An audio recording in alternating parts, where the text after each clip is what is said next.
a poner su cámara, ¿ya? Cada uno cuando se les pregunta pone su cámara para conocerlos.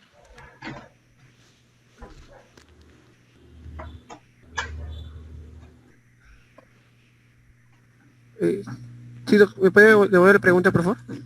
¿Qué entiendes por nutrición? Ustedes ya llevan el curso de nutrición, ¿no? En segundo año. Sí. Nutrición, ¿me escucha? Sí. Es el proceso de consumo, absorción y la utilización de nutrientes necesarios para el crecimiento y desarrollo del organismo. Ya. Voy a lanzar esta pregunta al público en general para que se puedan explayar. A ver, ¿alguien que quiera responder? La nutrición, disculpe doctor, soy Soledad Fuente, la nutrición es el conjunto de hábitos que van a ir relacionados con el ser humano para poder tener una adecuada alimentación, ¿no? Esa es la nutrición. ¿Cómo apellidas? Fuente Silva. Fuente Silva. ¿Alguien más que quiera aportar? Doctor. A ver, Edwin. Israel Gamarra. La nutrición va a ser un proceso de consumo, de absorción y utilización de los nutrientes, ¿no? Que van a ser necesarios para el crecimiento y también para el desarrollo y también para el mantenimiento de la vida. Ese es un concepto que tenía hace unos días. Bien. Vamos a agregar a todos los comentarios que han hecho son buenos, ¿ya? Pero más específico, la nutrición es, como bien le dijo, ¿no? Es la alimentación, pero una alimentación balanceada, equilibrada, nutritiva. Se alimentan los animales, ¿no? La vaca. ¿Qué hace la vaca? Come pasto, hierba. No es una nutrición. Una nutrición es una alimentación balanceada, que está compuesto ¿por qué? Por proteínas, carbohidratos, lípidos, vitaminas y minerales. Cuando nosotros ingerimos ese tipo de alimento, estamos hablando de nutrición, nos estamos nutriendo. Mientras, entonces ahí agregamos lo que viene ahí su compañera, nutrición adecuada y balanceada, ¿no? Que tiene todos los requerimientos. Es más, requerimientos nutritivos, o sea, en gramos y en calorías. Eso hablamos de nutrición. Por eso, en la parte quirúrgica, cuando nosotros operamos a un paciente delicado, ya sea de intestino delgado, intestino grueso, vamos a regular la nutrición. O un paciente que está desnutrido, tenemos que regular su nutrición. O un paciente obeso que va a ser sometido a una cirugía bariátrica, también tenemos que regular su nutrición. La nutrición, no la alimentación. Entonces, vamos a seguir.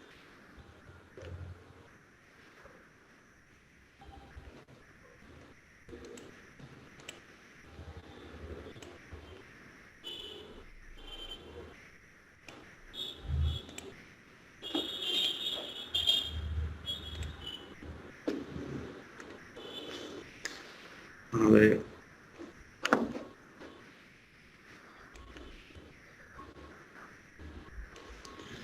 Entonces, los carbohidratos, las proteínas, hemos hablado de las proteínas, ¿no?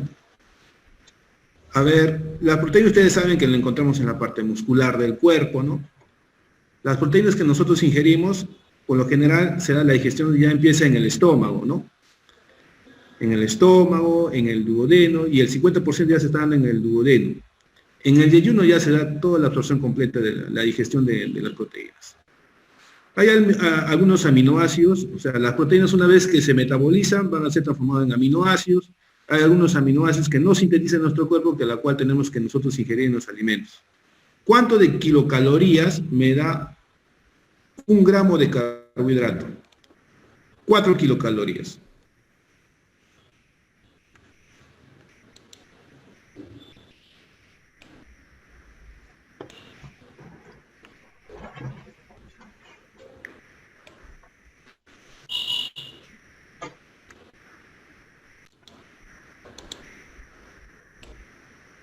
Carbohidratos. Los carbohidratos, la absorción completa se da en el intestino. Ustedes saben que el intestino delgado está formado ¿por qué? por el duodeno, yeyuno e ilio. Obviamente va a tener participación de las enzimas pancreáticas, que van a transformar en oligosacáridos y monosacáridos para que se pueda absorber y se pueda almacenar ya sea en el hígado, ¿no? Como glucógeno. ¿Cuántos gramos de carbohidrato me da? ¿Cuántos kilocalorías me da un gramo de carbohidrato? 4 kilocalorías, que representa de 30 a 40%. Los lípidos.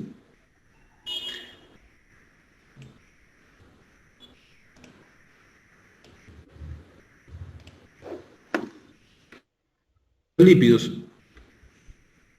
Normalmente en un paciente estable se requiere dar una concentración de kilocalorías de 25 a 30%. En pacientes estresados de 20 a 55%. ¿Ya? Ahora, ¿cómo yo voy a hallar la energía? Ahorita les voy a explicar una formulita acá. Vamos a ir a la última diapositiva para que me puedan entender, porque vamos a hacer en una clase lo que los nutricionistas lo hacen en 5 años. Doctor, disculpe que lo interrumpa, pero hay alumnos que están esperando para ingresar a la sala. No sé si los podría aceptar, por favor. Ese agregado ya.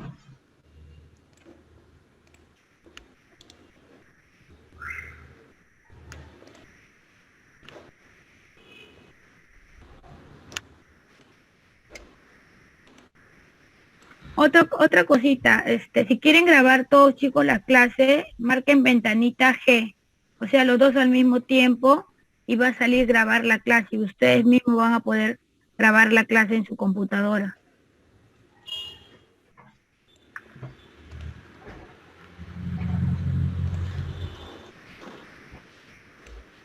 Listo, nos vamos a esta diapositiva, vamos a empezar como el periódico.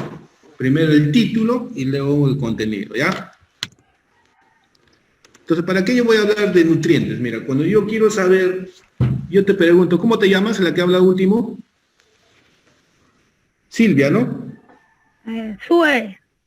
Sue. Me pide Fuente Silva. Ya, Sue. Sue me dice, doctor, yo quiero saber cuántas kilocalorías necesito yo para vivir, me dice. Ya, esta es la última vez que vamos a aceptar a los alumnos que vengan tarde, ¿ya? Porque nos interrumpe y eso está mal. ¿Ya? Siempre será tolerancia a 15 minutos, de 10 a 15 minutos, más ya ni entren. Ya.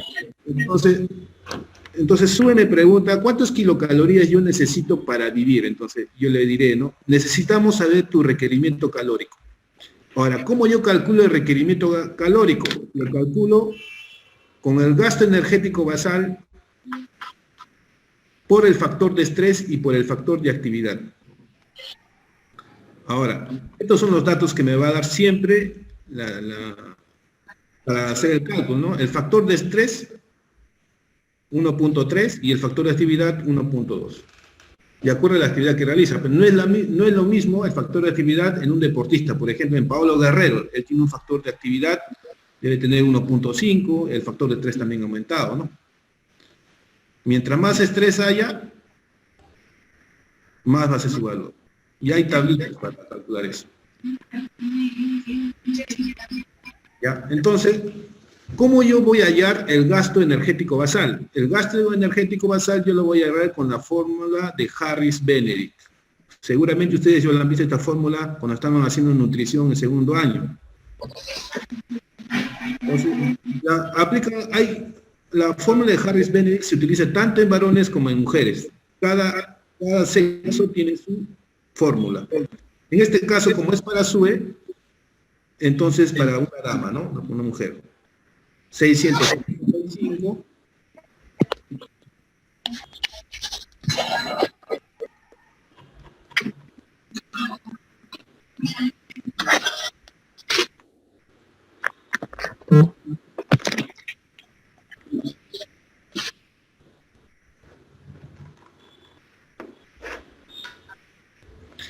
$655 más 9.6 por el peso, más 1.8 por la estatura, menos 4.7 por la edad en años.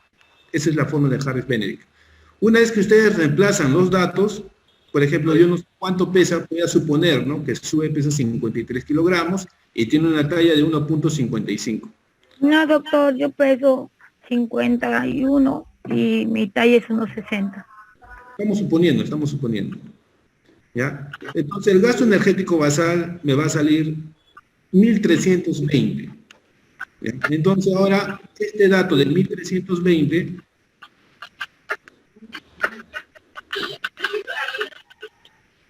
Este dato de 1.320 yo lo voy a reemplazar donde dice gasto energético basal.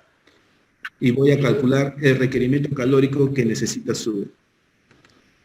El requerimiento calórico que necesita SUBE, entonces va a ser por el factor de actividad. Reemplaza los datos, el requerimiento calórico, 1.320 por 1.3 por 1.2, y me va a salir 2.050 kilocalorías. Es lo que necesita SUBE para poder vivir diario en las 24 horas. ¿Para qué? Para que ella pueda estar en la clase, para que pueda caminar, para que se pueda desenvolver como cualquier persona normal. ¿Ya? Entonces, yo lo voy a redondear para yo saber que a través de las kilocalorías yo voy a saber, SUBE me va a preguntar, porque voy a suponer que es una modelo, entonces ella quiere saber cuántos gramos de carbohidrato, cuántos gramos de proteína, cuántos gramos de lípido yo necesito para poder consumir, para tener un requerimiento calórico adecuado y no pueda subir de peso. O al revés, ¿no?, que no pueda comer de más para estar de peso, o pueda estar en déficit para estar en desnutrición. Entonces, aquí hay datos ya. Carbohidratos, yo necesito, de mi alimentación, yo necesito comer siempre, sí o sí, 60% de carbohidratos, 25% de lípidos y 15% de proteínas. Ahora, yo sé que 2.000 kilocalorías es el 100%, y sé que el 60% de carbohidratos es lo que yo debo consumir. Entonces, haces una regla de 3 simple y te va a salir de carbohidratos, del 60% es equivalente a 1.200 kilocalorías, es lo que me dan los carbohidratos. Ahora yo digo acá, 1.200 kilocalorías, ¿cuántos gramos de carbohidrato tendrá? Si yo sé que 4 kilocalorías me da 1 gramo de carbohidrato, aplico de nuevo la regla de 3 simple, me sale 300 gramos. ¿Hasta ahí se ha entendido? Doctor, ¿nos podría dar otro ejemplito, por favor? Ya, vamos a repetir de nuevo. ¿Todo de nuevo o qué no se ha entendido? No, Todo, un ejemplo. todo, Un ejemplito nuevamente, doctor, por favor. Ya, este sí de nuevo. Aquí, una compañera dijo que poniendo ventanita 9 se graba la clase. ¿Cuál es ventanita 9? Ya, chicos, necesito que estén atentos. Acá pues un... Voy a hacer preguntas. ¿De dónde? A ver. Esto no, esto ya voy a salir ya. Por favor, apaguen sus micrófonos. Solamente los que van a hablar, prenden. Doctor, el coanfitrión puede apagar los micrófonos. Gracias, Willy. Ya. Ya, vamos a empezar de nuevo. SUBE me pregunta, mira, cuando un paciente viene a hospitalización, yo quiero saber si ese paciente está bien nutrido, está desnutrido o está en sobrepeso. Y de acuerdo a eso, en el postquirúrgico o en el preoperatorio, yo voy a indicar al nutricionista un tipo de dieta especial para él. Por ejemplo, si es un paciente obeso, ¿qué le diré? Dieta completa hipocalórica. Si es un paciente que está desnutrido, dieta completa hiperproteica, hipercalórica. Si es un paciente que está normal, o sea, está dentro de su índice de masa corporal, está dentro de los parámetros normales, o sea, de 19 a 24 a 24.9, entonces Le diré su dieta completa, lo normal. Es un paciente que hace ejercicio, de buenos hábitos saludables, ¿no? Ahora, me voy acá al ejemplo, ¿no? Entonces yo para saber eso, necesito siempre a cualquier paciente que entre a la parte quirúrgica saber cómo está su requerimiento calórico. Tengo que calcular su requerimiento calórico, ¿cómo va? El requerimiento calórico, ¿cómo yo lo hallo? Por ejemplo, SUBE me dice, ¿cuántos kilocalorías yo necesito para vivir, doctor? Me pregunta. O está hospitalizado, no, mejor no así, ¿no? O yo estoy hospitalizado, ¿no? Me pregunta, doctor, ¿cuántos kilocalorías yo necesito para vivir? Para estar acá en el día. ¿No? Porque no solamente en el hospital me van a poner clorurito, ¿no? Como hay ciertos pacientes que están hospitalizados, días y días están con cloruro de sodio al 9, y eso no tiene calorías. Entonces, el requerimiento calórico. ¿Cómo yo voy a calcular el requerimiento calórico de un paciente, por ejemplo, de SUBE, ¿no? El requerimiento calórico es igual al gasto energético basal por el factor de estrés por el factor de actividad. El factor de estrés, obviamente, varía. Y el factor de actividad también varía, de acuerdo al tipo de actividad que realiza la persona. Hay unas tablas que ya tienen su valor ideal. Ahora, el gasto energético basal, nosotros las vamos a calcular. ¿Con qué? Con la fórmula de Harris-Benedict. La fórmula de Harris-Benedict son dos fórmulas, tanto para varones como para mujeres. En este caso es para una mujer, para SUBE. Estamos suponiendo esto de acá, que es para SUBE, ¿ya? El gasto energético basal va a ser igual a 655, esta es una fórmula ya que está establecida, por 9.6 por el peso en kilogramos, más 1.8 por la estatura en centímetros, menos 4.7 por la edad. Una vez que ustedes reemplazan los datos, por ejemplo, ¿no? El peso es 53 kilogramos, la talla es 1.55 centímetros, ¿ya? Y la edad es de 26 años. Reemplazan los datos y les va a salir gasto energético basal de 1.320. ¿Hasta ahí se ha entendido? Sí, doctor. Sí, doctor. Sí, doctor, a ver, solamente lo repito, o sea, es 155 más 9.6 por persona, más 1.8 por la estatura de la persona. Acá es menos, ¿no, doctor? Menos 4.7 por la edad en años, ¿verdad? Sí. Ya, listo. ¿Ya? Esta formulita ustedes la van a encontrar. Ponen ahí en Google y les va a salir la forma de Harris-Benedict tanto para varones como para mujeres. Eso está establecido ya. ¿Ya? Solamente tienen que repasar los datitos y hacer buen el cálculo, ¿ya? Y le va a salir el requerimiento, el gasto energético basal, según la fórmula de Harris-Benedict, te va a salir 1.320 kilocalorías. ¿Listo?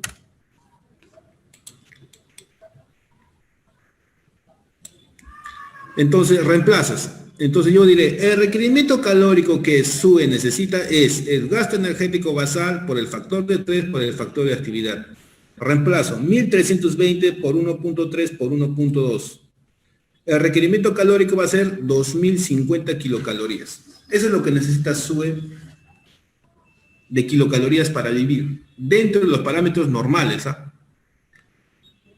Como yo soy, y SUBE me pregunta, doctor, pero 2.000 kilocalorías, ya, pero doctor, ¿y cuántos gramos de proteínas, cuántos gramos de carbohidrato, cuántos gramos de lípidos yo necesito consumir, doctor? Porque con kilocalorías me la pones difícil, me pregunta.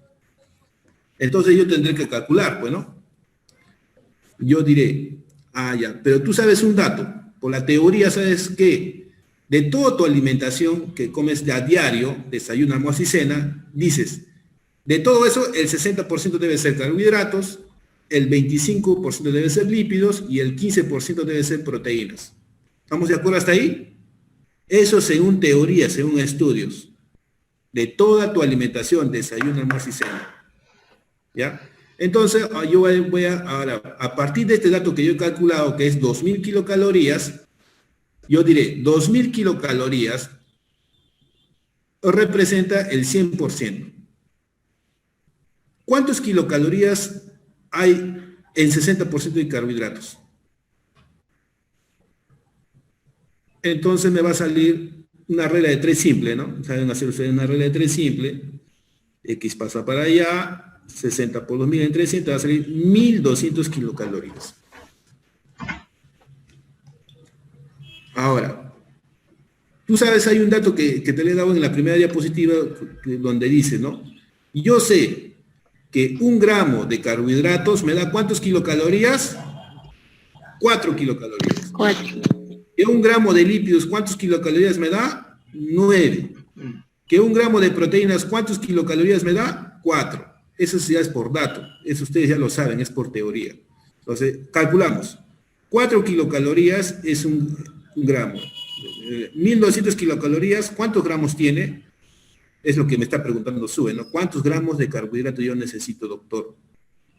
Entonces, acá yo digo 4 kilocalorías es 1 gramo. Aplico la regla de 3 simple, o sea, 1200 kilocalorías entre 4, te va a salir 300 gramos. Ahí está la pregunta que me hacía Sue. De los 2000 kilocalorías que ella necesita para vivir, ella necesita consumir 300 gramos de carbohidrato. Ahora me pregunta, ya chévere, entonces me voy a comer 4 panes, de repente me dice, ¿no? Ya está. Ahora me va a preguntar, ¿y cuántos gramos de lípido? Lo mismo, hago lo mismo, ¿no? Entonces yo digo, 2000 kilocalorías, el 100%. ¿Cuántos kilocalorías hay en un 25% de lípidos de esto que me representa? Te va a salir, haces el cálculo, la regla de 3 simple, te va a salir 500 kilocalorías. Ahora, yo digo, 500 kilocalorías, ¿cuántos gramos de lípidos hay acá? Si sé que 1 gramo de lípido tiene 9 kilocalorías.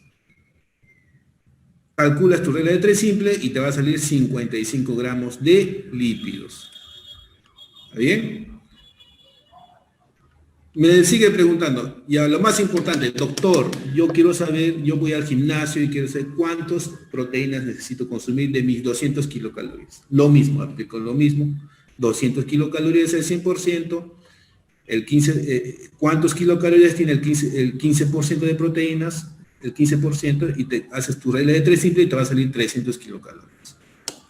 Ahora, estos 300 kilocalorías, ¿cuántos gramos de proteína? Si sé que 1 gramo de proteína me da 4 kilocalorías. Haces tu regla de 3 simple y te va a salir 55 gramos. 75 gramos. Hasta ahí, ¿está entendido? Doctor, yo tengo una consulta. A ver, sube. Lo que pasa es que mayormente las dietas de ahora, mayormente es más proteínas y menos carbohidratos. Entonces, según lo que usted nos acaba de decir, contradice a las dietas. ¿Qué pasa con ellos? ¿Cómo compensarían? Ya, ahorita te voy a explicar. Yo quiero que tú me digas si has entendido esto que te he explicado. Sí, doctor, sí lo he entendido. Doctor. Ya, listo, sigamos. Doctor, buenas tardes, otra pregunta. Ese es el requerimiento que salió de 1050, es por día, 24 horas, pero ¿cómo se distribuye en los 3 que querimos desayuno, almuerzo y cena? ¿O cómo sería? ¿Es indistinto el porcentaje de carbohidratos? ¿O cómo se distribuye, doctor? Gracias. Ahorita vamos a regular eso. Pero ¿han entendido hasta dónde hemos llegado, cómo hemos hecho los cálculos? Doctor, una consulta. Sí, doctor. Doctor, una consulta. Sí. Sí, bueno, en parte de los lípidos, si 500 kilogramos hace 1 gramo de lípido, ¿no sería 125 gramos? Mira, dice 500. A ver, divide, mira, 500 kilocalorías, ¿cuántos gramos de lípidos? Si sé que 1 gramo de lípidos me da 9 kilocalorías. Está bien. 125 no sería. ¿Cuánto sale? No, está bien. Está bien, está bien. Ponte que sea 10, 50, como 9, 55 está perfecto. Matemática. Ajá. Claro, no hay problema. Si fuera 10 sería 50, pero como es 9 un poquito más, 55 está perfecto. Ahí ya redondeado. Yo solamente, chicos, a ver, quiero que me respondan. La pregunta es simple. ¿Me han entendido hasta ahí? Hemos llegado a los cálculos hasta ahí. ¿Sí? Hasta ahora excelente, doctor. El cálculo matemático está entendido. Les voy a decir que todo lo demás que han aprendido le tengan ahí de referencia, ¿ya? Porque esta es la información objetiva, ¿ya? Esta es la información ya específica. Lo que ustedes están haciendo ahorita es ya más, ¿cómo te puedo decir? Más finos, una información más fina. Por eso cuando mira, yo soy cirujano general, cuando paso visita en hospitalización, cuando opero un paciente, ¿quién está en la visita? Está el enfermero. Primero, está el R3, el R2, el R1, el enfermero, las enfermeras, las nutricionistas, el interno, todos están en la visita. ¿Quién es el que va a ordenar la nutrición del paciente? Usted, doctor, me imagino, El con los datos del cirujano. nutricionista. ¿Pero en base a qué? A este tipo de conocimiento. Esta información, ¿no? Claro, esta información específica. Porque esto yo ya le he dicho al interno, o al R1 o al R2 que lo calcule. Y al día siguiente ya me tiene que traer esta información. Yo no tengo por qué calcularla. ¿Ya?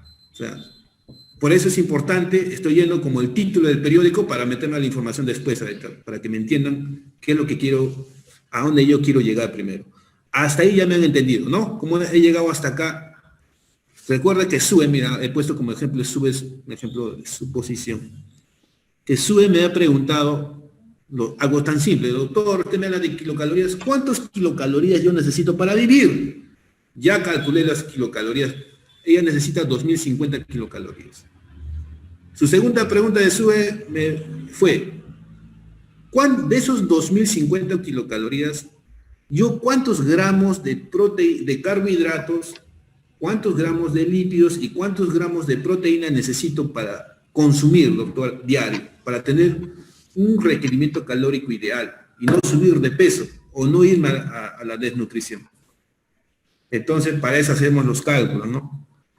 Y estos datos de 60%, 25% que ya están establecidos. Esto de 4 kilocalorías en un gramo de carbohidratos, 9 kilocalorías en un gramo de lípidos, 4 kilocalorías en un gramo de proteína, ya están establecidos. ¿Ya? Listo, continuamos.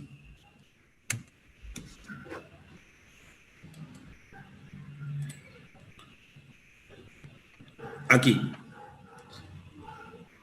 Entonces, ahí viene, alguien me preguntó, no, ¿cómo voy a comer esto? Bueno, entonces, para eso está el nutricionista. La introducción. El nutricionista se encarga, yo solamente tengo que decirle, mira, a las 24 horas, tráeme 300 gramos de carbohidratos, 55 gramos de lípidos y 75 gramos de proteína, ¿ya? Listo. Entonces, el nutricionista tiene que ir pues, a su servicio, a hablar con el técnico de nutrición, hacer las dietas para el paciente. Y ellos son los encargados de distribuir balanceadamente. Ahí viene el concepto que dio uno de sus compañeros, ¿no? Un buen, adecuado balance nutricional, ¿no? Pero eso es muy, muy general, ¿no? Eso lo puede decir hasta el técnico de eso, ¿no? Hay una buena... Entonces son médicos, entonces tienes que hablar proteínas, carbohidratos, lípidos, vitaminas y minerales, ¿no? Entonces, en tu dieta, en el desayuno va a tener así, 300 gramos ¿cómo le distribuyen, no? En el pan, en la papa, en los fideos, en el arroz, por ejemplo, en los lípidos, yema del huevo, en el aceite, en las frituras, ¿no? En la palta, 75 gramos de proteínas, pescado, clara de huevo, carne, pollo, ¿me entienden? Entonces ellos ya se van a encargar de hacer la distribución de este valor que hemos calculado. Obviamente en la dieta tiene que haber verduras, tiene que haber ensaladitas, tiene que haber fruta. ¿Ustedes ya han ido al hospital? No, doctor. De visita, doctor. Ya, les comento, ya. Una nutrición de un paciente, cuando tú le alcanzan la charola al pacientito, ¿qué es lo que tiene? Tiene su caldito, ¿ya? Y tiene su comidita, tiene arrocito, papita, pollo, y su caldita tiene verduras, y siempre le dan postre. Su frutita, ya sea una naranja, una mandarina, ¿no? Su licuadito, y ahí están las vitaminas y los minerales, ¿ya? Entonces estamos dando una nutrición, estamos dando ya nutrición hospitalaria. ¿Hasta ahí alguna pregunta?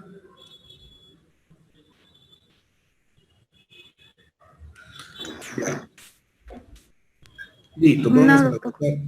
y entonces ya, ahora sí vamos, ya como ya han entendido que vamos a regresar a conversar ahora sí.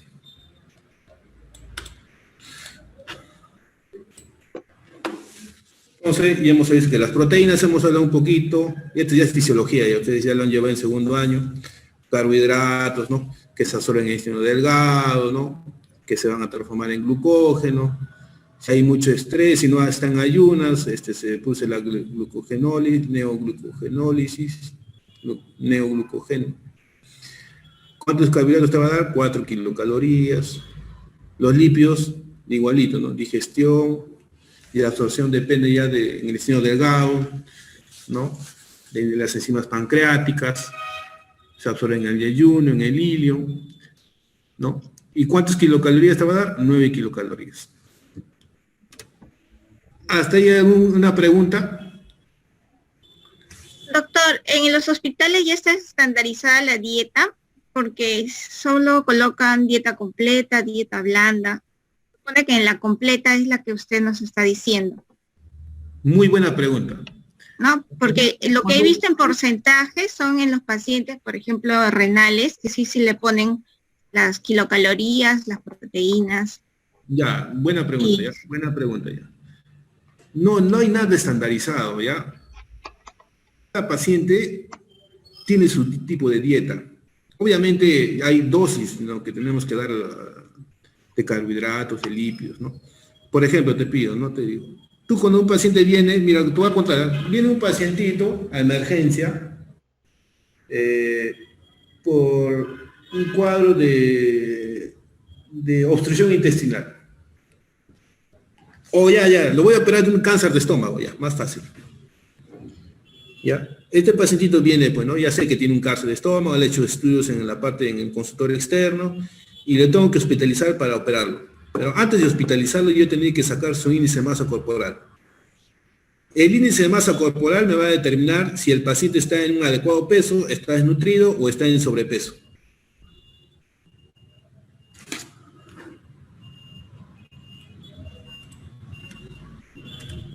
¿Ya? Entonces, si el paciente está desnutrido, yo como si que sacar,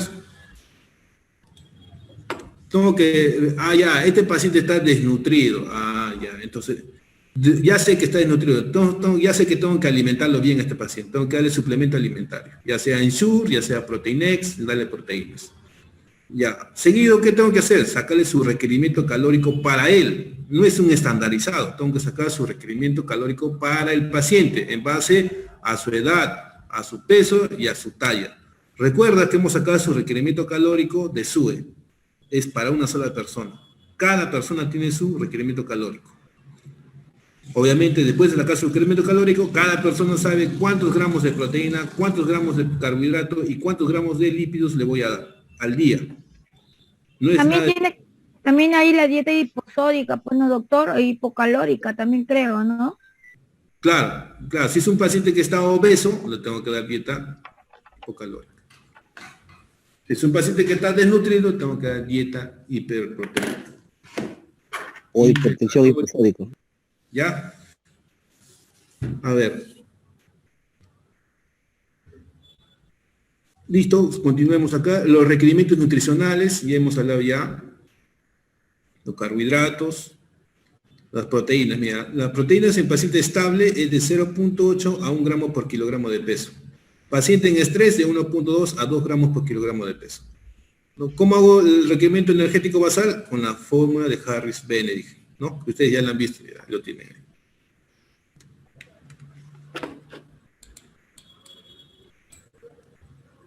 Acá, desnutrición hospitalaria, ¿no? Causas de desnutrición hospitalaria. Hay pacientes que están hospitalizados 15 días, 20 días, un mes. Los pacientes quemados, por ejemplo, ¿no? Los gran quemados. Infecciones agudas y crónicas, ayunos repetidos, ¿no? Pacientes bien investigados pero mal nutridos.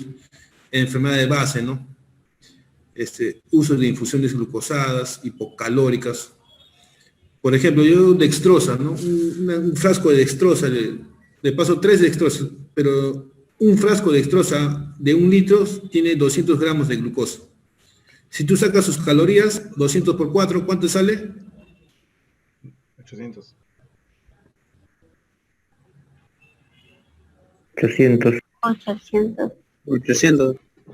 No, pero no viene 50 gramos. Ahora que me acuerdo, 50 gramos viene. 50 gramos de glucosa en un frasco de dextrosa de 1 litro. Yo le paso 3 dextrosas. ¿Cuántas calorías le estoy pasando al paciente? 150. 50 por 4, 200. Por 3, 600. 600 kilocalorías. 600. ¿Estoy cumpliendo su requerimiento calórico básico que necesita el paciente? No. La importancia de saber... ¿Quién va a detectar eso? Ustedes, los médicos.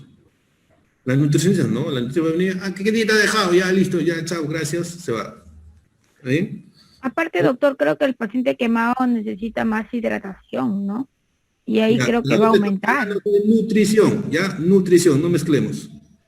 No, pero doctor, eso no va incluido también en la dieta, porque, o no va incluido. No, ya tiene, ya se pone líquidos orales a voluntad, ¿no? Pero ya el requerimiento calórico, que diga el balance hídrico, que también vamos a hablarlo, ya después se va a explicar, ¿ya?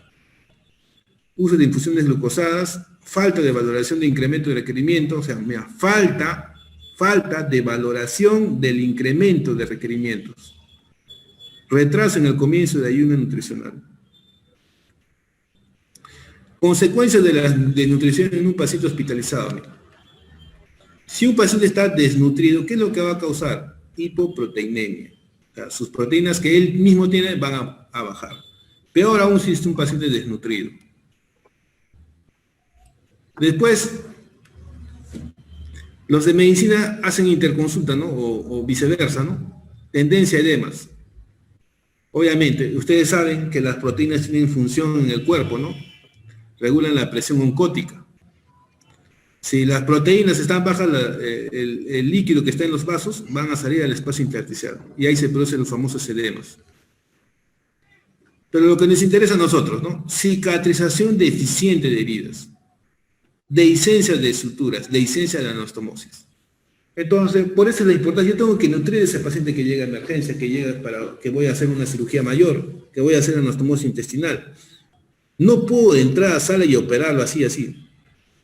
Lo operaré pues, si es una emergencia, ¿no? Ya se va a morir el paciente. Pero si es un pacientito que está viniendo para cirugía electiva, tengo que nutrirlo. ¿Qué le diré? 15 días antes estoy nutriendo al paciente. Estoy dándole su Ensure, estoy dándole su nutrición, su Proteinex, 15 gramos mañana y noche, o 30 gramos mañana y noche. Estoy nutriendo, mejorando su estado nutricional. Ahora, si el paciente no puede comer, le pondré una nutrición parenteral. Catéter venoso central y nutrición parenteral. Ya, ahí tienen muchas consecuencias, ya con calma lo leen en su casa. ¿Ya? Retardo de conciliación del callo de fractura, hipotonía intestinal, o sea, el paciente no va a tener un buen peritaltismo, atrofia de la mucosa, alteraciones de la eritropoiesis.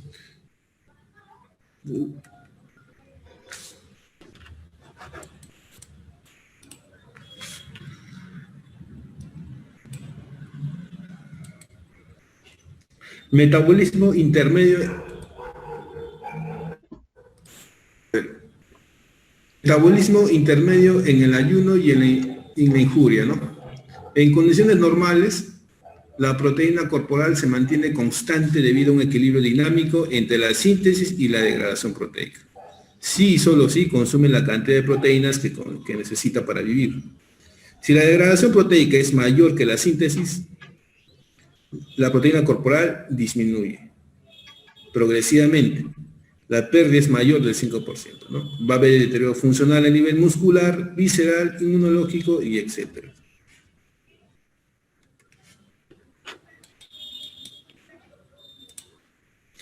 En el ayuno induce en el organismo una serie de adaptaciones metabólicas cuyo objetivo es el ahorro proteico.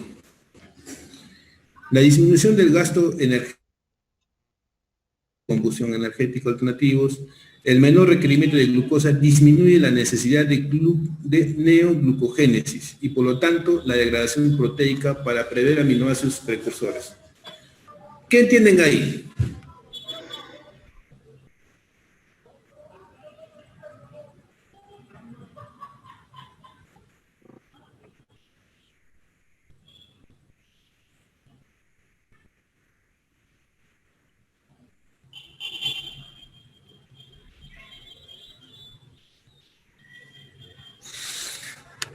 Si un paciente está en ayunas, obviamente, donde va a sacar la glucosa de una neoglucogénesis, lo va a obtener de la degradación proteica, ¿no? De los aminoácidos.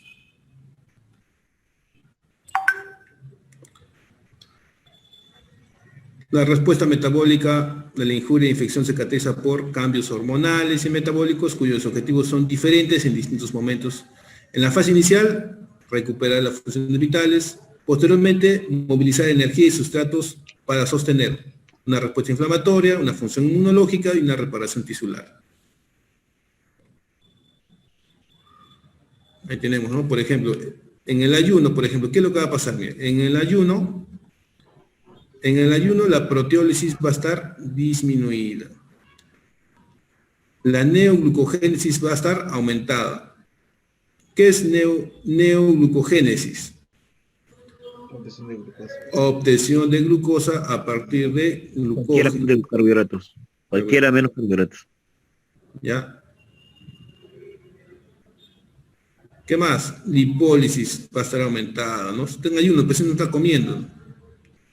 Protólisis disminuida un poquito. La respuesta, a ver, la pérdida de la masa proteica va a ser gradual. ¿Sí? El injuria es rápido. Por ejemplo, injuria, cuando hablamos de injuria en un paciente quemado, ¿no? Como hablaba hace un momento. ¿Cómo está la glicemia? Bien, la glicemia en ayuno. En injuria hay una hiperglicemia.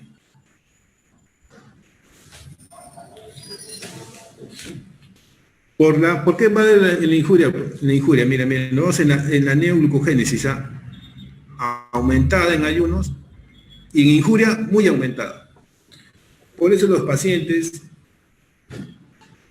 por ejemplo, un paciente quemado, ¿no? Está en estrés, está en injuria ese paciente, está con una hiperglicemia. Tú le tomas la glucosa, por ejemplo, en la mañana, le pides un hemograma, glucosa y creatinina, le pides, ¿no? Y te va a salir aumentado. Entonces, ¿vas a decir que es diabético? No. ¿Dirías que es diabético? No. A ver.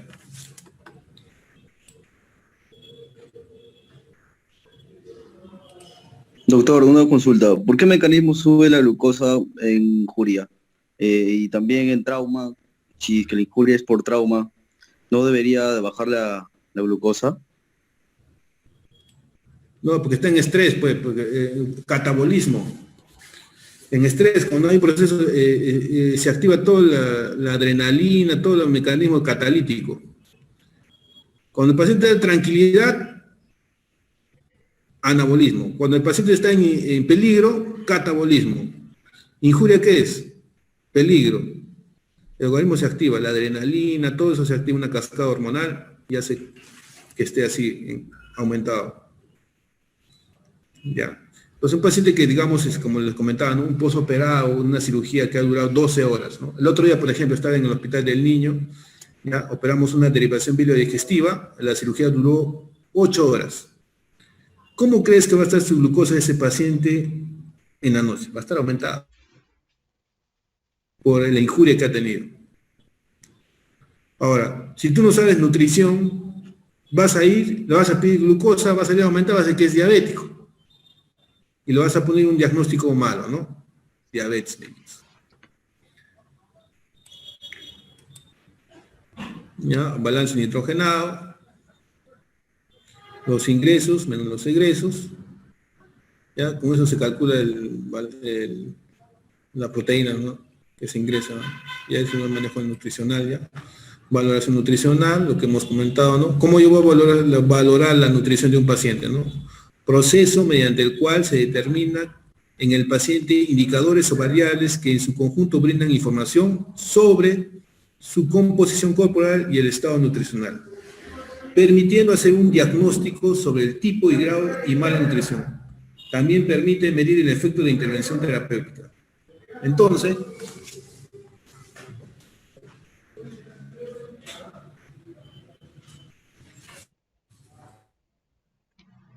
en la historia clínica, vamos a ver, ¿no? Por eso en la historia clínica hay la alimentación, ¿no? Está disminuida, está aumentado, si tiene apetito, la capacidad funcional orgánica. En el examen físico vamos a mediciones, ¿no? Antropométricas, con la parte abdominal, cintura abdominal, ¿no? Se puede medir también eso. Y lo más importante, que es índice de masa corporal. Pregunta. A ver, vamos a preguntar al señor, a la señorita Betty Janet Santana Ñaña. Señorita Betty, dígame usted, ¿qué es el índice de masa corporal y cómo se calcula?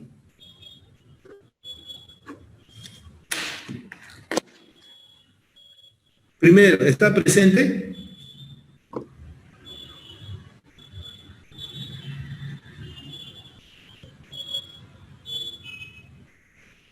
Buenas tardes, doctor. Peso entre talla al cuadrado. Muy bien.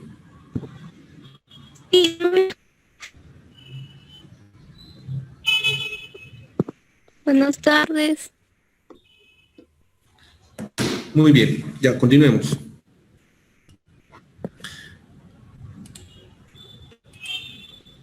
Ya, entonces acá vamos a ver, ¿no? Clasificación del estado nutricional según los parámetros antropométricos, ¿no? O sea, acá. Según el índice de masa corporal, que es el más usado, ¿ya? Desnutrición severa, menos 17. Desnutrición moderada, de 17 a 18.4. Desnutrición ligera, 18.5 a 19.9. Obeso, más de 30. Sobrepeso, 25 a 29. ¿No? Normopeso, o sea, lo normal, de 20 a 24.9. Ahora, el obeso es más de 30, puede ser una obesidad tipo 1, tipo 2, tipo 3. Tipo 3 o mórbida, ¿no?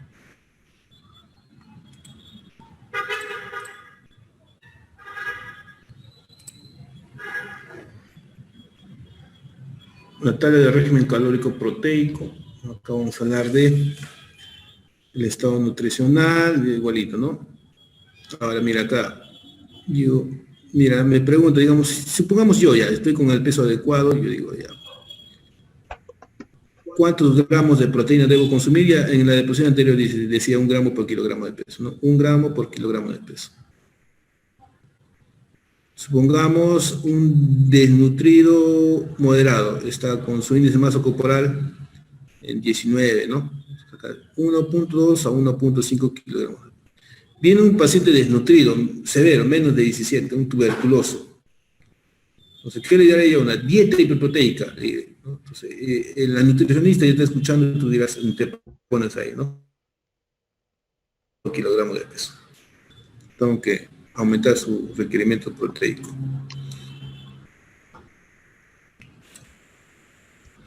Valoración global objetiva, ¿no? También puedo pedir otros marcadores como son proteínas plasmáticas, ¿no? Conteo total de linfocitos también. Índice de creatinina y talla, ¿no? Estos ya son más específicos, ¿ya? Obviamente si un paciente está bien nutrido, todo va a salir normal, ¿no? Si está desnutrido va a salir todo alterado.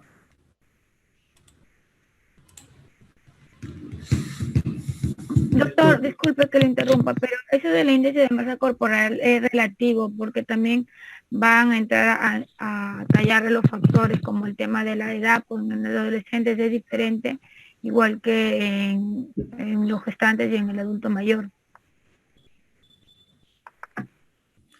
Claro, pero estamos hablando de cirugía general, ¿no? Adultos. No es cirugía pediátrica. Cirugía pediátrica también utilizan requerimiento calórico, pueden haber unas tablas especiales con superficie corporal, de repente, ¿no? Y los adolescentes, por ejemplo, a partir de los 15, 16, ¿ya lo consideran el IMC igual?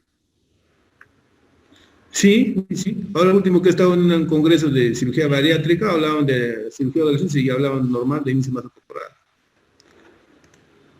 Okay. Continuemos. De terapia nutricional, ¿ya? Administración de nutrientes artificiales, ya sea por vía parenteral o enteral. O sea, todo lo que hemos hablado hemos calculado, ahora tú vas a decir, ¿cómo yo lo indico, no? Enteral, suplementos orales. Si el paciente no puede masticar bien, qué sé yo, ¿no? Entonces, sonda nasoenteral. ¿Qué suplementos voy a dar acá por suplementos orales? Voy a dar Ensure, voy a dar Proteinex. Ensure son suplementos alimenticios, ¿no? Tiene todo, proteína, carbohidratos, lípidos, minerales, vitaminas, todo tiene. Y Proteinex. Ahora, si el paciente no puede consumir por vía oral, entonces yo lo administraré por vía parenteral, ya sea parcial o total. Ahora, parcial, ¿qué quiere decir? Que solamente la voy a pasar por venita, la voy a pasar aminoácidos y carbohidratos. ¿Ya? Y lo puede pasar por vena, sí, por vena periférica lo puedo pasar. Total, carbohidratos, aminoácidos, lípidos, minerales, vitaminas, todo por vía enteral. No puedo pasar por vena periférica, tengo que pasar por catéter venoso central. Objetivos: disminuir la incidencia de nutrición calórica proteica, disminuir la mortalidad, mejorar el índice costo-beneficio en soporte nutricional, garantizar la calidad terapéutica, disminuir la estancia hospitalaria. Para eso yo doy nutrición. Son objetivos grandes. Disminuir la paciente bien nutrido, más tendencia a recuperar. O complicaciones, ¿no? Paciente malnutrido, hasta infecciones puede haber. Alteraciones del proceso de cicatrización, disfunción inmunológica, si bajan las defensas, cualquier germen te puede infectar, problemas respiratorios, alteración de la función de los músculos esqueléticos, disfunción del aparato digestivo, hipoalbuminemia, ¿qué va a haber? Edema en miembros inferiores, y todo lo que más conlleva, ¿no? Ítalo, Manosalvo, Hurtado, mira, ya son las 18:15. Ya bueno, vamos, sigamos avanzando. Complicaciones, hay nutrición parenteral total, ya hemos conversado de nutrición parenteral total, ¿no? De la parcial, total, nutrición parenteral, indicaciones de nutrición parenteral total. ¿Cuándo yo indico nutrición parenteral? Intestino no funcionante, ¿no? Un paciente que intestino no funciona, ilio paralítico prolongado, es un paciente que le he operado, ¿no? Por una isquemia mesentérica, ¿no? Ha hecho una trombosis de la arteria mesentérica superior. Todo el más o menos 2-3 metros de intestino se han necrosado a una restricción y anastomosis y ya ha estado inflamado todo. O sea, un ilio paralítico prolongado. Ese paciente tengo que dar su requerimiento calórico. Ahora, si tú no sabes nutrición, digamos, no he hecho esta clase, no sé nada de nutrición, ¿qué le vas a hacer a ese paciente? Le has operado, has hecho la anastomosis intestinal, ya, y le has mandado a su cama, y le has puesto la clásica, ¿no? Dextrosa al 5%, frasco 1, frasco 2, frasco 3, con su cloruro de sodio al 20%, 2 ampollas, cloruro de potasio, 2 ampollitas, y listo. Ese paciente está malnutrido, ¿no? ¿Qué fallas has tenido? No las calculé el requerimiento calórico, y para cómo no estás dando la nutrición que necesita diario este paciente, su requerimiento calórico diario que necesita. Entonces le darás, bueno, pero si tú vas a calcular todo eso, le vas a dar su nutrición parenteral total, ¿no? Indicación parenteral. ¿No? Síndrome de intestino corto. ¿Cuándo digo que es síndrome de intestino corto? Cuando el intestino mide menos del 50%, lo normal, ¿no? Fístulas enterocutáneas, enterocolitis necrotizante, síndrome de mala absorción, estenosis esofágica benigno maligna, ingestión inadecuada o necesidad de reposo digestivo, como por ejemplo pancreatitis aguda hemorrágica, dehiscencia de suturas. Otras causas pueden ser politraumatizados, infección grave, ¿no? Hay contraindicaciones, sí, en el pacientes en estado terminal de su enfermedad. Ya para que seguimiento, ¿no?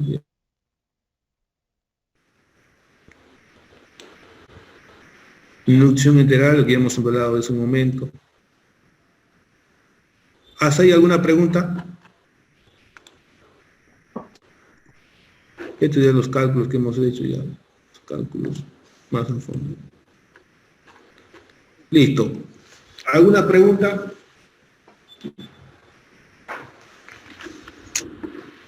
A ver, vamos a ver. Cuando les pregunte, ponen su cámara, por favor, ¿ya? A ver, Fran Camargo.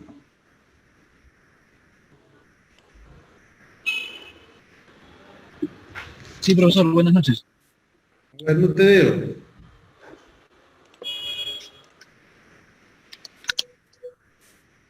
¿Ahora me ve, profesor? Ah, sí, ya te veo ya. A ver, Fran Camargo, cuéntame.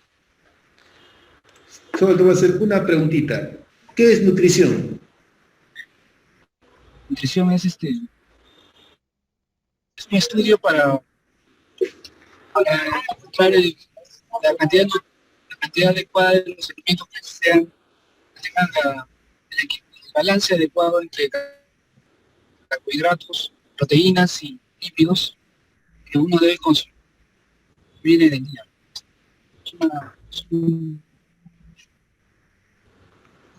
Una ciencia que se encarga de acuerdo al peso, al tamaño, a la edad de la persona. Muy bien, muy bien, muy bien. Listo. Gracias. A ver. José Choque.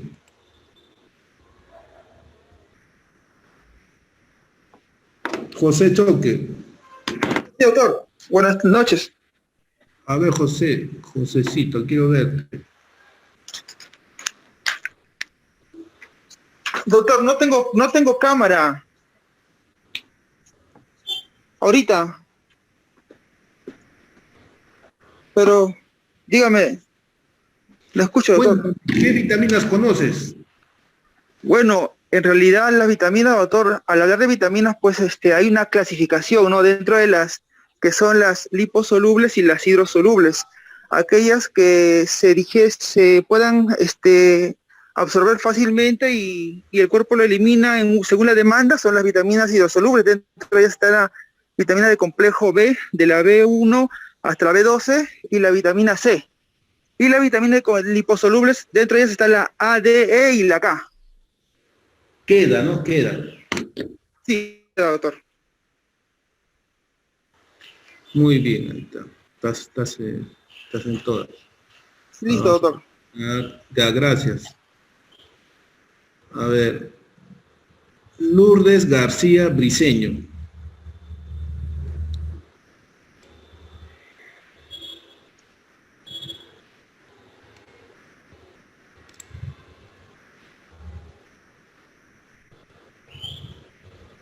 A ver, Lourdes García Briceño.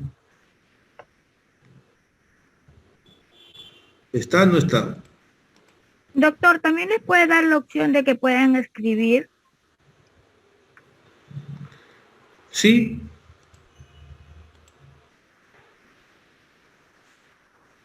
A ver, Lourdes, ¿dónde está? No está Lourdes, ¿no?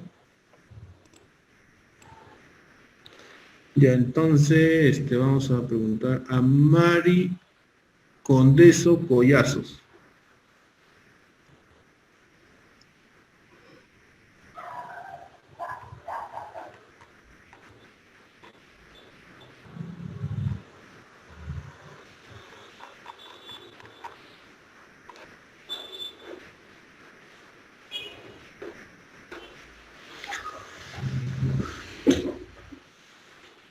Doctor, Mario está escribiendo. Puede leer lo que dice. Pregunte, dice, sí, doctor, dígame.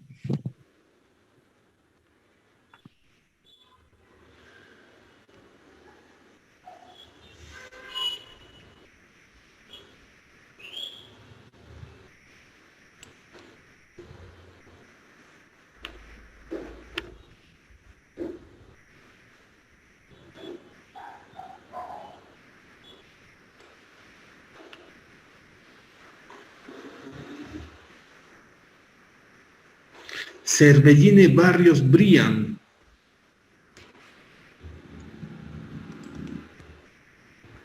Doctor, Mari sí está, solo que le está respondiendo por escritura. A ver, Mari. Por eso le digo, pregúntele nomás, ella está ahí. A ver, Mari. ¿Cuántas kilocalorías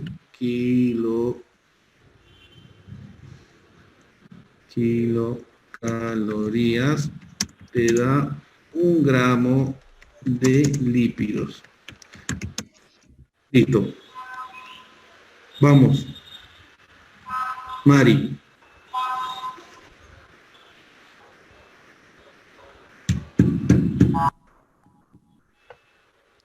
Este sistema mucho demora de escritura, tiene que ser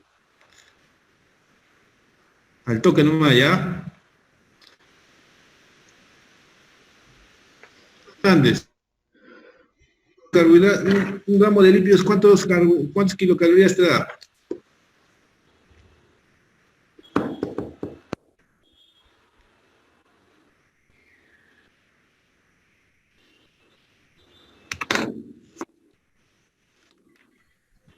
Bueno, Jorge Fernández.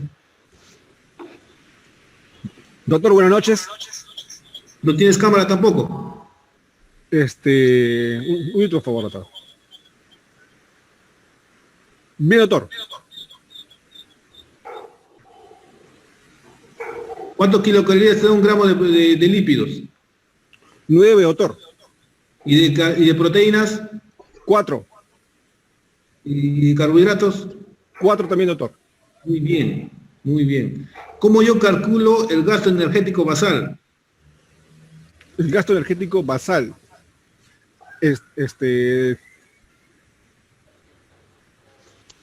Considerando el peso, la talla, con unas fórmulas establecidas para el caso de mujeres o varones y de la actividad que éstas realizan. No lo tengo a la memoria la fórmula. No, pero Harris Benedict, ¿no? Harris Benedict, sí, doctor. Excelente. Ahora, vamos a ver. Leisla Roque.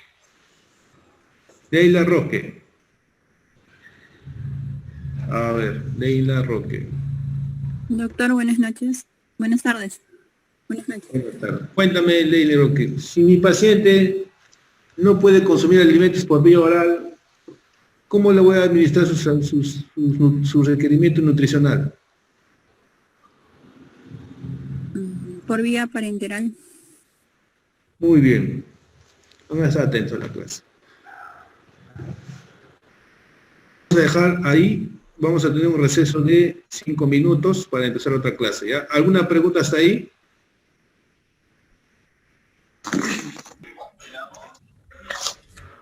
Hablemos un poquito de abdomen agudo. Entrar a operar un paciente, ¿no?, en cirugía general y aparato digestivo, especialmente en el abdomen, es entrar a veces, a pesar de que se han hecho los estudios, ya sea la clínica, anamnesis, examen físico, antecedentes, exámenes de laboratorio, imagenológico, todo, a pesar de eso, cuando entres al abdomen, puedes encontrar otro diagnóstico. Por eso el abdomen es una caja de sorpresas, se dice. Piensen en los que quieren ser cirujanos. La situación tiene 3 connotaciones. Puede ser temporal, pronóstico, desafío del conocimiento y experiencia profesional. Definición. ¿Qué es un abdomen agudo? Es un síndrome doloroso abdominal de inicio súbito y brusco, con sintomatología local y general, que se presenta en una persona sana y en otros casos constituye una complicación de un paciente crónicamente enfermo, no más de 1 semana. Urgencia abdominal de etiología diversa. Frente a un abdomen agudo se debe tener en cuenta 3 parámetros. Precisar el diagnóstico diferencial entre abdomen agudo médico y quirúrgico. Actuar lo más rápido si es quirúrgico y tratar de precisar el diagnóstico etiológico con exactitud. El dolor abdominal es la sensación subjetiva de una transmisión al sistema nervioso central de un estímulo periférico, por fibras aferentes somáticas y viscerales, pero cuya percepción es muy variable por factores, ya sea edad, orgánico, experiencia, analgésicos, ansiedad, etc. ¿Por qué dice que la edad? El dolor de un niño, un joven y que un adulto mayor. El niño no va a saber expresarse, decir que le duele, solamente llora y llora y llora, tú no sabes por qué llora, puede ser una faringitis, puede ser una infección urinaria. Es un poco difícil hacer el diagnóstico en los niños, estamos hablando de niños pues, de 2 años, 3 años, 1 año, ¿no? Año y medio. En los adultos mayores también no se quejan de dolor, pocos se quejan. Por eso cuando vienen al hospital vienen ya en etapas avanzadas. Y lo peor de todo es que se automedican, se toman su paracetamol, se toman sus analgésicos. Y algunos inclusive se ponen antibiótico intravenoso. Por esos factores se hace un poco difícil el diagnóstico de abdomen agudo.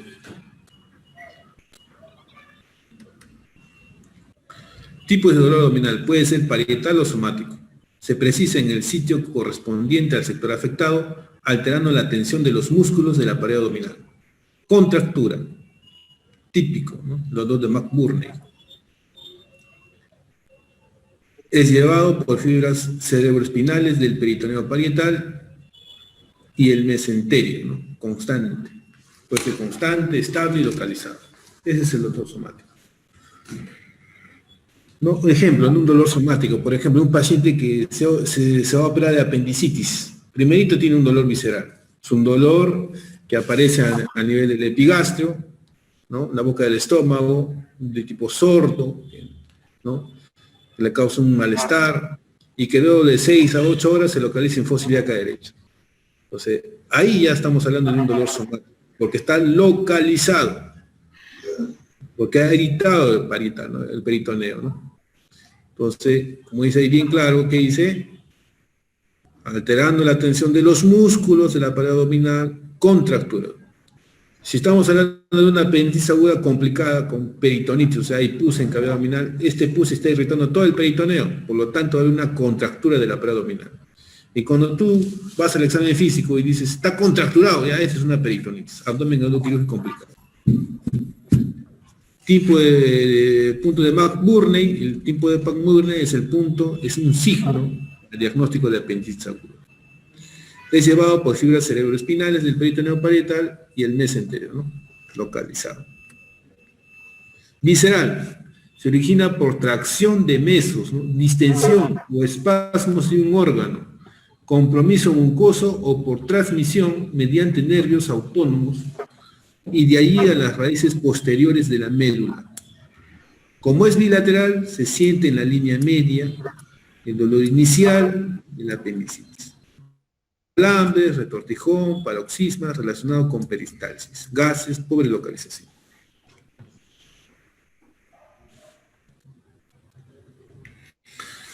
Entonces, hasta ahí, ¿no? ¿Alguna pregunta? Nada. Continuemos. Dolor referido o víscero-parietal. Intervienen vías nerviosas esplácnicas y espinotalámicas que se inician por compromiso visceral y se percibe en unas zonas superficiales del cuerpo. Un ratito, por favor, para apagar la computadora. ¿Alguna pregunta hasta ahí? ¿No? En la apendicitis aguda, por ejemplo, cuando aparece el dolor somático, primero el dolor visceral, el dolor se localiza en el epigastrio, ¿no? Después de 4 a 6 horas, fosa ilíaca derecha, punto de McBurney. Entonces, esa migración, ese paso de un dolor visceral a un dolor parietal, se conoce como cronología de Murphy, ¿ya? Cronología de Murphy. Doctor, en caso de una colelitiasis, doctor, ¿cómo sería? Es un dolor ya igualito, pero más que todo es un dolor, primero es visceral, luego lo parietal, localizado en lo que es hipocondo derecho, subcostal, punto de McBurney.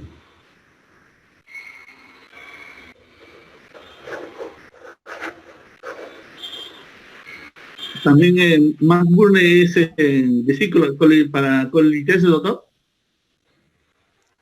Sí, McBurney, no, es McMurphy.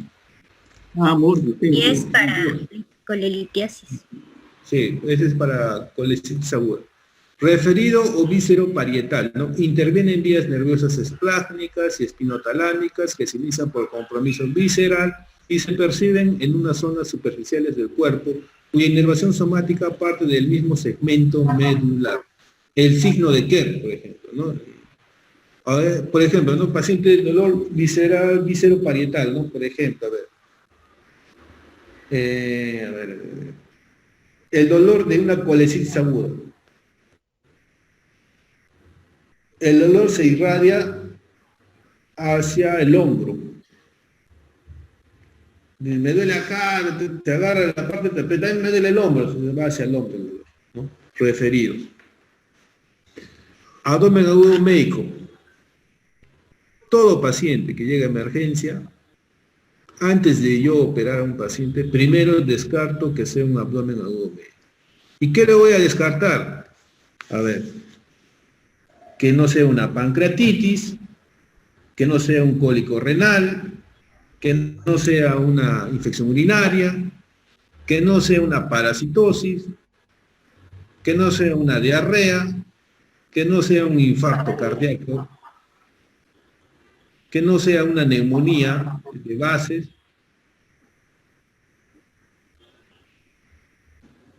que no sea un desequilibrio hidrolítico. Por eso, todo paciente que llega a emergencia primero debe ser evaluado por el médico. Y mejor aún si está el médico internista, para que lo estudie primero.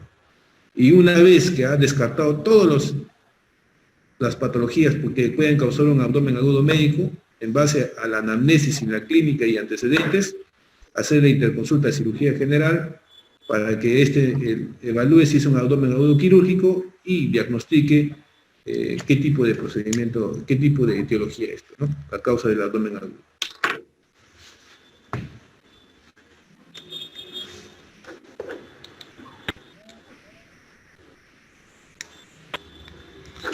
El peritonismo puede tener causa orgánica o funcional y su origen puede ser abdominal.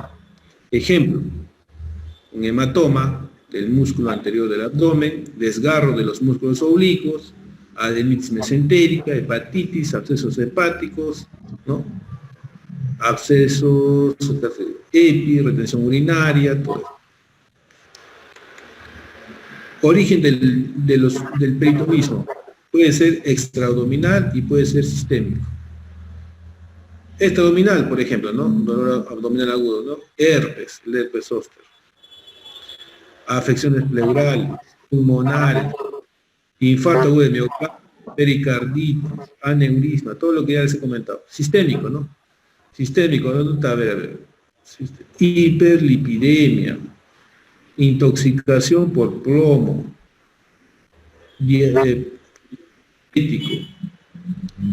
paludismo, drogadicción, etc. Abdomen agudo quirúrgico. Ya, acá donde parte la parte de cirugía. Acá estamos ya pasó el médico internista, interconsulta cirugía general. Cirugía, el cirujano viene, está de sueño en la noche. Viene y evalúa al paciente. A ver. Es un cuadro de dolor abdominal acompañado de sintomatología local o general cuya resolución es necesariamente quirúrgica. Causas intraabdominal siempre. Impropiamente sinónimo de peritonitis. ¿Ya? Si es un abdomen agudo quirúrgico, estamos hablando que hay irritación del peritoneo, peritonitis. Clasificación puede ser inflamatorio, obstructivo, hemorrágico. Obviamente el inflamatorio es 60%. ¿Y qué patología es con más frecuente según estadística? Apendicitis aguda. Obstructivo 30%, vías adherencias, obstrucción intestinal, hemorrágicos, ¿no? A ver, tratamiento puede ser traumático, ginecológico también, sangrado urológico también, ¿no? A veces los ginecólogos hacen cesárea, ¿no? Y te hacen una interconsulta a las 2-3 horas por hemorragia, la sangre irrita el peritoneo. Traumático también puede ser por traumatismo abdominal cerrado. Abdomen agudo quirúrgico acá, inflamatoria. ¿Qué tiene inflamatoria? ¿Qué hemos dicho? Estadísticamente, ¿quién está en la cabeza? Apendicitis aguda. Segundo, colecistitis. Tercero, diverticulitis, pancreatitis, úlcera péptica, salpingitis. Todos esos me han causado dolor renal. Obstructivo, por vías adherencias, hernias, volúmenes, cáncer, cuerpos extraños y tusición. Obviamente que acá en la costa no hay muchos vólvulos de sigmoides. Hace un momento acabo de hablar con un compañero que está en Cusco, en Santo Tomás, dice que opera 2 vólvulos por día, pero no opera cálculos de vesícula. Hemorragias, hemorragia digestiva alta, hemorragia digestiva baja. Doctor, disculpe que le interrumpa. Lo que pasa es que 2 compañeras han salido y quieren volver a ingresar porque el sistema las ha botado, parece por el internet que está malo. Y por favor, si las puedo... A ver, ¿dónde están? Pero no están acá. Lo que pasa es que usted no está de anfitrión, doctor, está William. Tendría que William ponerlo de anfitrión para que le deje ingresar.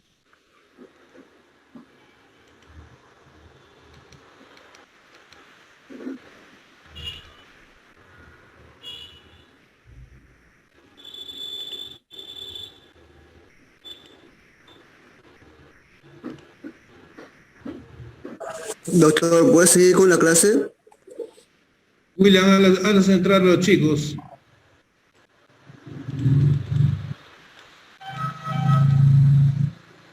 No los veo ahora. Ya, a ver, William, hazle entrar a los chicos, a los jóvenes, a ver, por favor. Ya, continuemos. A ver. Pero no están en ventana, si no les sería de entrar. A ver, hemorrágicos, ya hemos hablado de hemorragia digestiva alta, hemorragia digestiva baja, traumatismo abdominal, enfermedad vascular, embarazos ectópicos, quites hemorrágicos, lesiones de víscera sólida. Dentro de las hemorragia digestiva alta, estamos hablando de la úlcera péptica, la cabeza, ¿no? Hemorragia digestiva baja, estamos hablando de qué? De las hemorroides, a la cabeza, las angiodisplasias. Diagnóstico de abdomen agudo. Descansa en la recolección de datos de la historia clínica y el examen físico. El 70% de diagnóstico se hace con la historia clínica, el 90% de diagnóstico con historia clínica y el examen físico, el 50% de diagnóstico errado del primer médico, exactitud del diagnóstico clínico en urgencias, 65%. Conclusión de eso, el diagnóstico de un abdomen agudo quirúrgico, el 80% es clínico. El 20% que es con exámenes de laboratorio, imagenología, a examen de ayuda diagnóstica. ¿Ya? Nunca se hace el diagnóstico solamente con exámenes de laboratorio e imagenológico. No se atrevan a hacerlo porque les puede ir mal. Abdomen agudo es la mano del cirujano y su intuición clínica lo que determinará el diagnóstico. Los estudios complementarios quedan complementamente encriptados ante el juicio clínico. Ahora, obviamente, este es muy cierto, la mano del cirujano y su intuición clínica, de la experiencia que tiene el cirujano. Bioquímica tiene 8 años de experiencia, o sea, ya he evaluado una gran cantidad de pacientes y ya vuelo qué paciente es quirúrgico y qué paciente no es quirúrgico. Tienes que hacer un buen diagnóstico porque esto va a tener una serie de consecuencias. El paciente va a entrar a sala a ser sometido a una operación quirúrgica, sometido a anestesia, sometido a un estrés. El diagnóstico tiene que ser fino. Los síntomas del abdomen agudo no se cuentan si no se pesan. Anamnesis, hemos visto ya. los datos básicos, edad, historia clínica, antecedentes. Y los antecedentes médicos, ¿qué me interesa más a mí? Los antecedentes quirúrgicos. Si ha tenido hospitalizaciones anteriores, ¿no? Y los antecedentes quirúrgicos, ¿en qué hospital se ha operado? ¿Qué doctor le ha operado? ¿Cuántos días ha estado hospitalizado? Si hubo alguna complicación de su cirugía y qué procedimiento le hicieron. Mira, todo lo que me interesa a mí como cirujano. Porque de nada me sirve que me digan, doctor, le han operado de una... Yo voy a entrar a operar, digamos, una colecisis aguda complicada, ¿ya? Y quiere que el paciente quiere la paroscópica. Ya. Sí, pero me han operado de una hernia umbilical.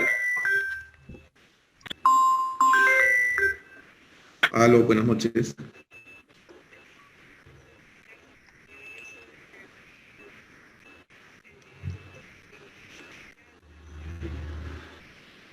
Sí, pero yo estoy dictando normal ahorita. ¿Sí? Sí.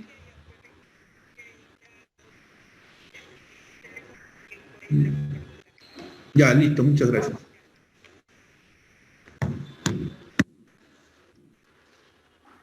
Ya se me fue la idea ya. ¿Dónde estábamos?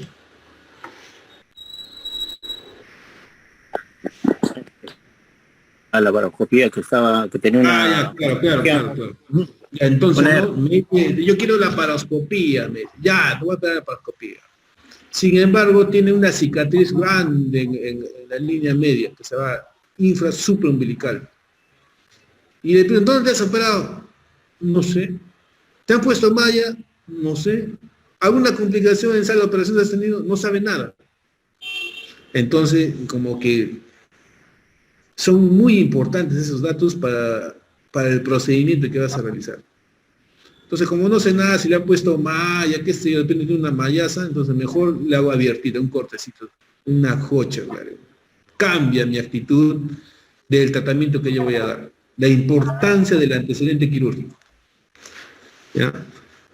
Factores agrevantes, atenuantes, duración y evolución del tiempo, carácter, dolor, irradiación e intensidad.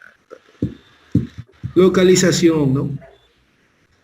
Dolores en hipocondrio derecho, ¿no? Patologías biliar, hepática, ultraduodenal, el páncreas, la apendicitis alta. Hay apendicitis, el apéndice por si acaso mide de 2 centímetros hasta 25 centímetros. ¿Pueden creerlo? ¿Ya? Entonces, esos apéndices de 20 centímetros se van hasta el hígado, se van subhepáticos. Por eso también dolor en hipocondrio derecho. Dolores en hipocondrio izquierdo, úlceras de la pared posterior del estómago, patologías del ángulo esplénico, patologías del vaso, hernia hiatal. Dolores en epigástrico, obviamente, gastritis, úlcera gástrica, hernia hiatal, angina de pecho, infarto de miocardio, pericarditis. Dolores en mesogástrico, aquí en mesogastrio, en la cabeza, hernia umbilical, coma diabético, porfiria, patologías del intestino delgado. Por ejemplo, ¿no? Los pacientes que tienen isquemia mesentérica, ¿cómo les duele el mesogastrio? Tú estás sospechando, ¿no? Pero esos pacientes, yo estoy sospechando de isquemia mesentérica, estaría pensando en que un paciente obeso, de raza blanca, antecedentes de problemas cardíacos, que tiene arritmias, y para colmo, obeso. Entonces, ese puede ser una isquemia mesentérica. Estos casos se han visto ahora en la época de pandemia, en COVID. Ha habido casos, tú sabes que la enfermedad de COVID causaba coagulopatía. Entonces, estos pacientes que tenían esas comorbilidades hacían más trombosis mesentérica y el dolor en esogastrio. Dolores en fosa ilíaca derecha, apendicitis aguda a la cabeza, 78%. Ya cualquiera de ustedes puede pasar por sala de operaciones. Nadie está libre de estar, casi la mayoría de nosotros va a pasar por sala de operaciones. ¿Ya? Y a la cabeza lo que van a tener es apendicitis aguda. ¿Ya? Puede ser abierta y puede ser abierta, o sea, cortecito, o puede ser por vía laparoscópica, mínimamente invasiva. Hernias, cólico por cólico, cálculo renal, patología visceral, patología ginecológica obstétrica. El dolor de cólico renal pues, es un dolor característico, ¿no? Diferente a lo que es apendicitis, eso, ¿no? Los pacientes en cambio en apendicitis, en la vesícula, el seno te avisan, ¿no? Ayer me dolía, ahora me duele más, me tomó un paracetamol, me he ido al chamán, me he ido al curandero, te dice, me he echado pitching, te cuenta, ¿no? En cambio el cólico no, es el cólico, ahorita estoy acá, ahorita dictando clases, y de acá a una hora me viene un dolor insoportable, ¿no? Que se irradia hacia la región inguinal, hacia el muslo, parte interna, insoportable. Dolores en fósil aquí izquierda, a la cabeza diverticulitis, trastornos funcionales de colon izquierdo, enfermedades renales, patología ginecológica. Forma de aparición y desarrollo de la patología del dolor, ¿no? Inflamación brusca o súbita, perforación de una úlcera péptica, ruptura, ¿no? Puede ser un aneurisma, un absceso, un embarazo, infarto. Dolor de comienzo rápido, alcanza la mayor intensidad en una hora. Por ejemplo, perforación restringida. Una perforación gastroduodenal. ¿Por qué va a doler? Va a salir sangre, contenido intestinal y se irrita el peritoneo. Obstrucción. Torsión, quiste de ovario, ¿no? Película es un dolor insoportable. Inflamación, apendicitis, ¿no? Colecistitis cuando se perfora. Embarazo ectópico. Dolor de instalación gradual. A ver, vamos a ver. 18, ¿no? Ya. Son 48. Pasamos. Ya. Características de intensidad del dolor. Puede ser cólico, calambre, ardor urente, continuo y constante, penetrante o penetrante, ¿no? Cólico, ya saben ustedes, ¿no? Cuando es contracciones espasmódicas de órgano hueco. Por ejemplo, órgano hueco, la vesícula tiene huequito, ¿no? Ardor urente, el duodeno, esófago. Constante, peritonitis. Penetrante, perforación ya. Irradiación del dolor, eso ya lo hemos visto. Tenemos que consignar datos, ¿no? de la historia clínica, alergia, medicamentos. Y toma qué tipo de... Mira, esto es importantísimo, las alergias. Hay que preguntar bien estos datos. Ya, porque no va a ser que estén en sala de operaciones, si no le has preguntado, un horracio en sala de operaciones y disputarla. Estás operándose hipotensa, mano sangrado, cédula hipotensa, riesgo de muerte. Medicamentos que consume y ha tomado previo al dolor, ¿no? Señora, ¿qué medicamentos ha tomado? ¿Ha tomado aspirina? Sí. Se cancela la cirugía si es una cirugía electiva. Si es una emergencia, caballeros, tiene que entrar. Le pondrá su ácido tranexánico después, ¿no?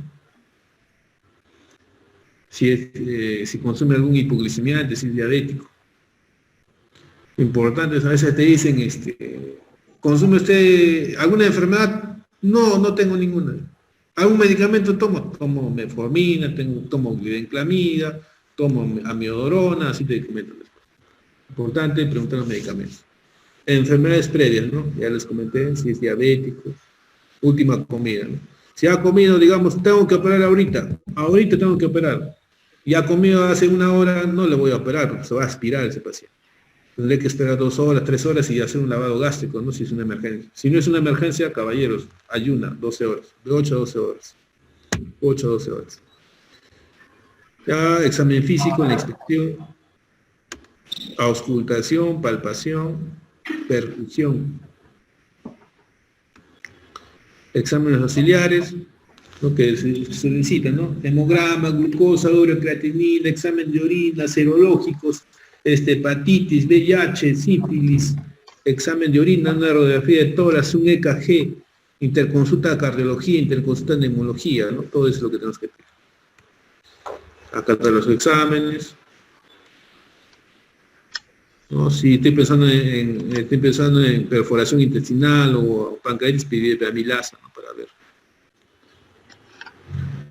radiografía, simple de abdomen, ¿no? Si te menciona una obstrucción intestinal, de pie y de cúbito, radiografía de tórax, ¿no? Para ver si hay una perforación intestinal, se ve el signo de Jover. No solamente pido radiografía de tórax, sino para hacer el riesgo cardiológico, riesgo quirúrgico, necesito también una radiografía de tórax.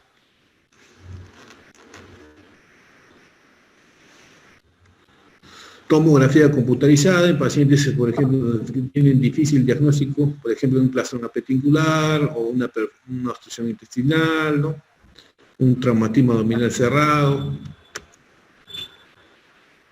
La laparoscopía también se puede hacer como diagnóstica y terapéutica. Una de las laparoscopías diagnósticas, por ejemplo, a ver, en ginecología pasa esto constantemente. Apendicitis aguda, dice, una paciente mujer de 25 años, sexualmente activa. No, y no está arreglando, no le baja la regla de 15 días. ¿Y para cómo está bajando la hemoglobina?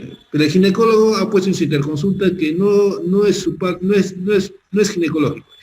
Oye, pero está bajando la hemoglobina, es sexualmente activa, es un embarazo ectópico. No es ginecológico. Ay. Entonces tú entras, ¿no? Para ti no es un apéndice. Tiene hambre el paciente, no ha hecho fiebre, no tiene conogía de muslo, no, para mí no es un apéndice. Vamos a programarlo, la laparoscopía diagnóstica, y le invitas al ginecólogo que entre a sala contigo. Interconsulta ginecología, y en la solicitud de sala de operaciones pones su nombre de ginecólogo y te lo jalas con él, y pones la laparoscopía diagnóstica. ¿Qué te parece? Interesante, ¿no? ¿Están ahí? Sí, doctor. Doctor, Pero se le pediría su vitamina beta pues, para descartarse ese embarazo. Claro, pero a veces está en límite inferior, pues, ¿no? Pero igual te ponen, pues, ¿no? Ya. A veces no resulta como pensamos, o sea, no sale como está en el libro. O sea, como te digo, el abdomen es una caja de Pandoras a veces. Nos hace una mala jugada. Abdomen agudo de ancianos, abdomen agudo de obsesos, análisis diagnósticos, abdominal, pam.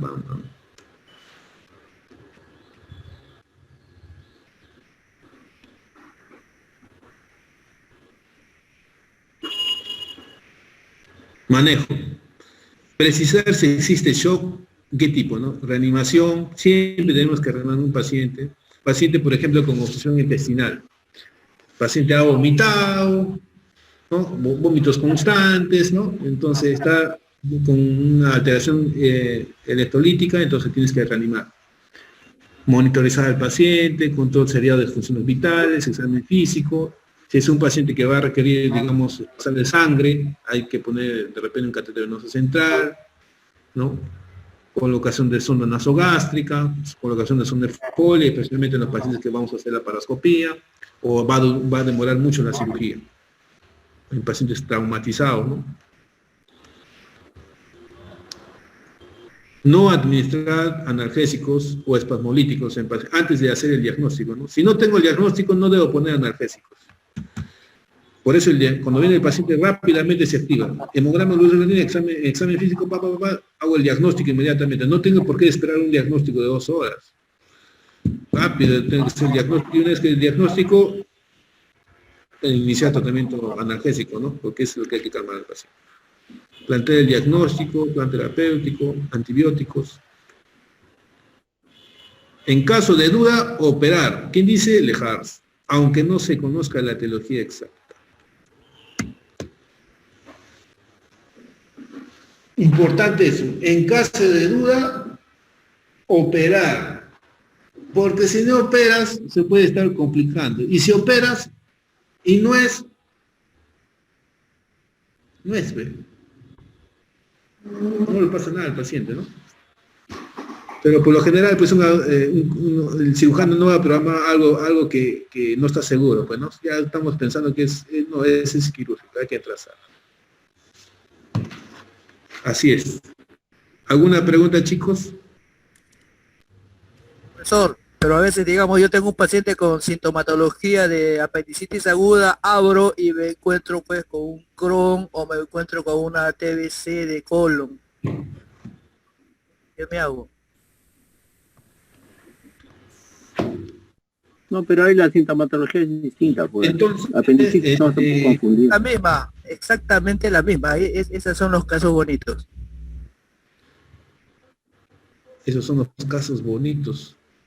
No, bueno, ya, entra, ¿no? Se llama apendicectomía, es un apéndice SAS, ¿ya? Se te chispoteó porque no existe un buen diagnóstico.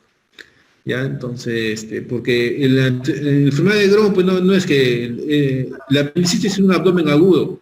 La enfermedad de Crohn tiene síntomas, y tiene síntomas desde hace meses. Sí, Crohn sí, no, pero una TBC. Una TBC oculta que... Ha tenido antecedentes de tuberculosis, ha tenido diarrea, ha estado tosiendo, ¿no? También tiene caquex, entonces tu diagnóstico se afina, ¿no? O sea, no es pues de ahorita una tuberculosis. La tuberculosis no puede ser escondida, ¿no? Difícil va a ser una tuberculosis. El paciente que tenga una tuberculosis a nivel del ileum ya está complicado. Pues es una tuberculosis entérica. Va a tener una mala absorción, o sea, no es agudo una tuberculosis, es crónico. Entonces tienes que afinar el diagnóstico. Por eso entra primero por el médico internista, un poco difícil que tenga. Más bien me puedo confundir, ¿no? Con una adenitis mesentérica. Una pancreatitis también podría ser, doctor. Pero, ¿cómo te vas a confundir? Pues la piel es amilasa y el dolor es insoportable en una pancreatitis. Eso es distinto. Con una salpingitis puede ser. Una salpingitis. Ya también puede ser una salpingitis, ¿no? Pero no, un poco difícil. Con un quiste pedículo torcido también puede ser por el dolor, doctor. Un bórbulo. No, ya no estén hablando cosas que ya no son, ¿ah? Antes de comentar, tienen que un poquito analizar lo que hablan, ¿ah? Pero doctor, denos más datos, pues, para poder sacarlo. No, ¿cómo vas a hablar de un bórbulo, pues? O sea, no estamos hablando de apendicitis, metes bórbulo. No, estamos hablando de ¿cómo se llama? De algunos, ¿qué está hablando? De algunos síntomas. Ahorita estábamos hablando de diagnóstico diferencial de apendicitis. Por eso. ¿Ya? Puede ser un bórbulo de sigmoide, un abdomen o una obstrucción intestinal, es eso. ¿Ya? Y el quiste de ovario pedículo torcido, eso es muy agudo, ¿ya? Y el dolor es muy insoportable, y el paciente, o sea, no ha tenido ni fiebre siquiera. ¿Ya? Un poco difícil, o sea, y para el gineco, lo pasas, en cirugía es así, yo no tengo por qué complicarme, así es en cirugía, ¿ya? Ya, tiene dolor de época de mujer, listo, y te consulta ginecología, que les es una patología anexial. No tengo por qué hacerme problemas. Por eso les digo acá, si acá en este grupo ahorita no están haciéndose problemas para elegir un delgado, me parece algo absurdo, o sea, no quiere, ya listo, democracia, se soluciona el problema al toque. Esa es la parte quirúrgica. No tengo que estar pensando en tantas cosas. Listo, chicos, aquí solucionamos, terminamos la clase. Ya, les voy a dar a ustedes para que solucionen sus problemas, utilicen la democracia, ¿ya? Acá nada tiene que ser dictatorial. Entonces, cuéntame. En su experiencia clínica,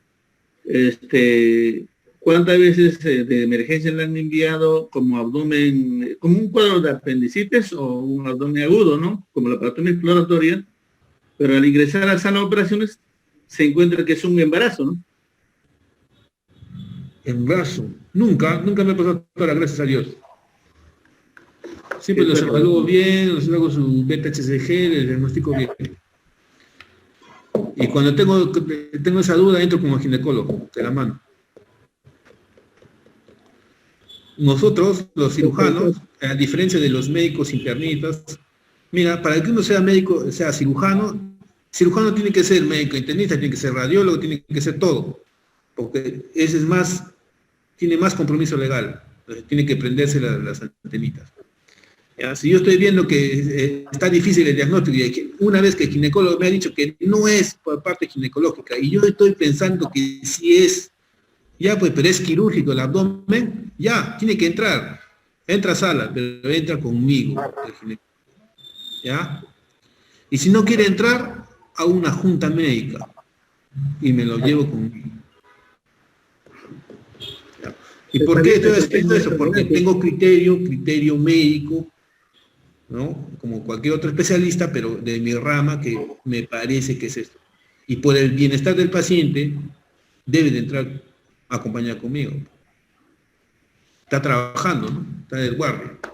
Listo, chicos, nos vemos. Elijan a su delegado, no se hagan muchos problemas.